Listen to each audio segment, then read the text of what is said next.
CMPയുടെ MLA തിരുവനന്തപുരത്ത് നിന്നുള്ള നിയുക്ത MLA അദ്ദേഹം സംസാരിക്കാൻ പോവുകയാണ്.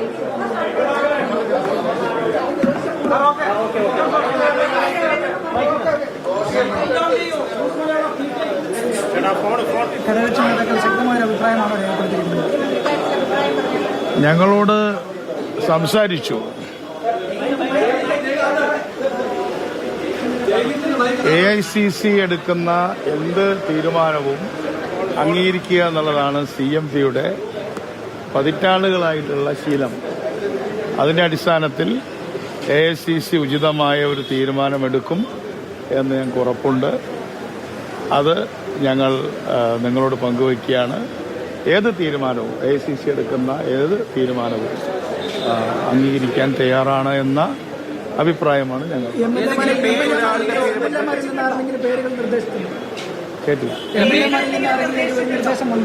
എങ്ങനെ?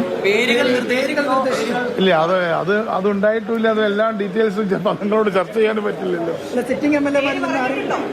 എനിക്ക് മനസ്സിലായില്ല ചോദ്യം. അതെന്തിനാ ഞങ്ങൾ സപ്പോസ് ചെയ്യുന്നത്? ഒരു സിറ്റിംഗ് MLA വേണമെന്നുള്ള ആവശ്യം ഇല്ല, അതൊന്നും ഒരു ഡിമാൻഡല്ല. അതൊക്കെ ഡിസിഷൻ എടുക്കാൻ AICCക്ക് അറിഞ്ഞൂടെ? 1936 തൊട്ട് ഒരു മുഖ്യമന്ത്രിയെ തീരുമാനിച്ചുകൊണ്ടിരിക്കുകയല്ലേ. എത്രയും വേഗം വേണം. ഏറ്റവും വേഗം ഒരു 1-2 ദിവസം 3 ദിവസത്തിനകത്ത് ആ ഡിസിഷൻ. നീണ്ടുപോയിട്ടൊന്നുമില്ല. 9-ാം തീയതി 4-ാം തീയതി റിസൾട്ട് വന്നു. നീണ്ടിട്ടൊന്നുമില്ല. കഴിയുന്നത്ര വേഗം നമുക്ക് മന്ത്രിസഭാ രൂപീകരണത്തിലേക്ക് പോകും.